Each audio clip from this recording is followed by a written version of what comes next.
أعوذ بالله من الشيطان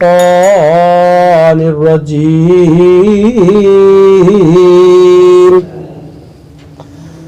بسم الله الرحمن الرحيم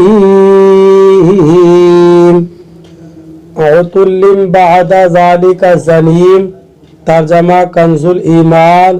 اللہ کے نام سے شروع جو نہایت مہربان رحم والا درست خو اس سو پر ترا یہ کہ اس کی اصل میں خطا ترجمہ کنزُ العرفان سخت مزاج اس کے بعد ناجائز پیداوار ہے عتل سخت مزاج اس آیت میں اس کافر کے دو عیب بیان کیے گئے ہیں کہ وہ طبعی طور پر بد مزاج اور بد زبان ہے اور ان تمام عیوب سے بڑھ کر اس کا عیب یہ ہے کہ وہ ناجائز پیداوار ہے تو اس سے خبیث افعال کے صادر ہونے میں کیا تعجب ہے ابو البرکات عبداللہ بن احمد نصفی رحمۃ اللہ تعالی علیہ فرماتے ہیں کہ مروی ہے کہ ولید بن مغیرہ نے اپنی ماں سے جا کر کہا محمد صلی اللہ علیہ وسلم نے میرے بارے میں 10 باتیں بیان فرمائی ہیں ان میں سے 9 کے بارے میں میں جانتا ہوں کہ وہ مجھ میں موجود ہے لیکن ان کی یہ بات کہ میں ناجائز پیداوار ہوں اس کا حال مجھے معلوم نہیں اب تو مجھے سچ سچ بتا دے کہ اصل حقیقت کیا ہے ورنہ میں تیری گردن مار دوں گا اس پر اس کی ماں نے کہا کہ تیرا باپ نامرد تھا اس لیے مجھے یہ اندیشہ ہوا کہ جب وہ مر جائے گا تو اس کا مال دوسرے لوگ لے جائیں گے تو اس چیز سے بچنے کے لیے میں نے ایک چرواہے کو اپنے پاس بلا لیا تو اس چرواہے کی اولاد ہے اس سے تاجدار رسالت صلی اللہ علیہ وسلم کی فضیلت شان محبوبیت اور بارگاہ الہی میں آپ کا مقام معلوم ہوتا ہے کہ ولید نے اللہ تعالیٰ کے حبیب صلی اللہ علیہ وسلم کی شان میں ایک چھوٹا کلمہ کہا تھا کہ معاذ اللہ آپ صلی اللہ علیہ وسلم مجنون ہیں اس کے جواب میں اللہ تعالیٰ نے اس کے 10 وہ عیوب ظاہر فرما دیے جو واقعی اس میں موجود تھے اور ان میں سے ایک عیب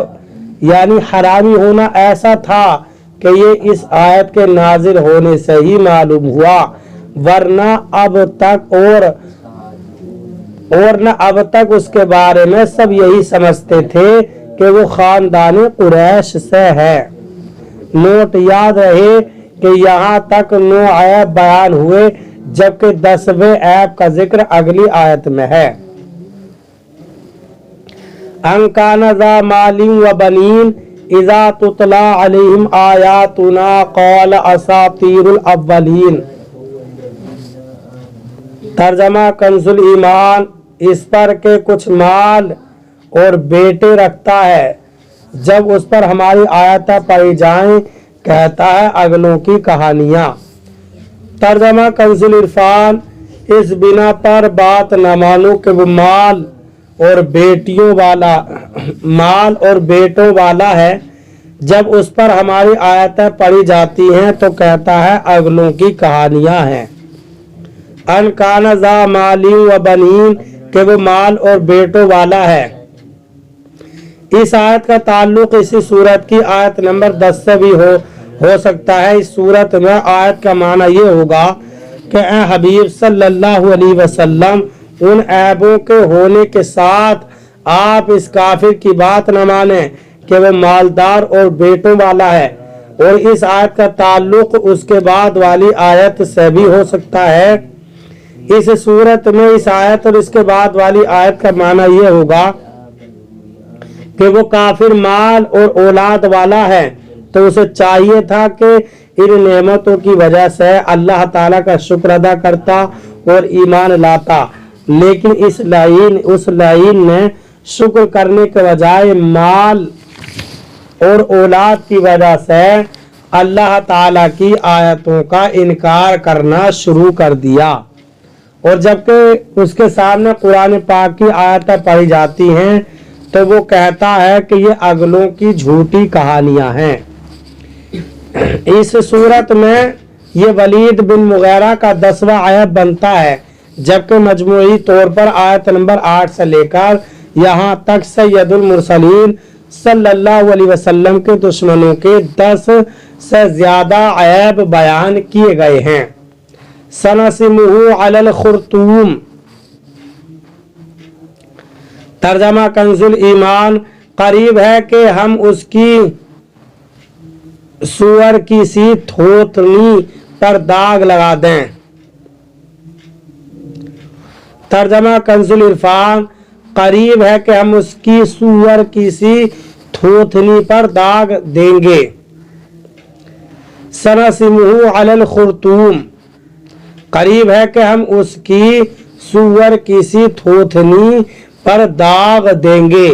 اس آیت میں اس کافر کے لیے وعید بیان کرتے ہوئے ارشاد فرمایا کہ ہم اس کی سور کی سی تھوتنی پر داغ کر اس کا چہرہ بگاڑ دیں گے اور اس کی بد باطنی کی علامت اس کے چہرے پر نمودار کر دیں گے تاکہ یہ اس کے لیے عار کا سبب ہو۔ یہ خبر دنیا میں اس طرح پوری ہوئی کہ اللہ تعالیٰ نے اس کے عیوب بیان کر کے اسے ایسا ذلیل و رسوا کیا کہ جس طرح داغ کبھی ختم نہیں ہوتا اس طرح اس کی ذلت بھی کبھی ختم نہ ہوئی، اور آخرت میں یہ خبر اس طرح پوری ہوگی کہ جہنم میں داخل کرنے سے پہلے اس کے چہرے کو سیاہ کر دیا جائے گا۔ اللہ تعالیٰ اس کی ناک پر ایسی علامت بنا دے گا جس سے اہل محشر پہچان لیں گے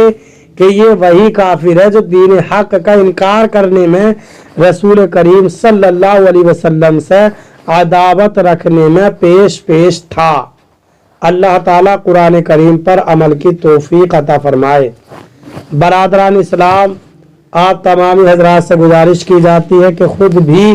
قرآن کریم کی تلاوت، ترجمہ، تفسیر سماعت کیجیے اور اپنے عزیز و اقارب اور رشتہ دار کو بھی شیئر کیجیے تاکہ آپ اس کے ذریعے صدقہ جاریہ کے مستحق ہو جائیں۔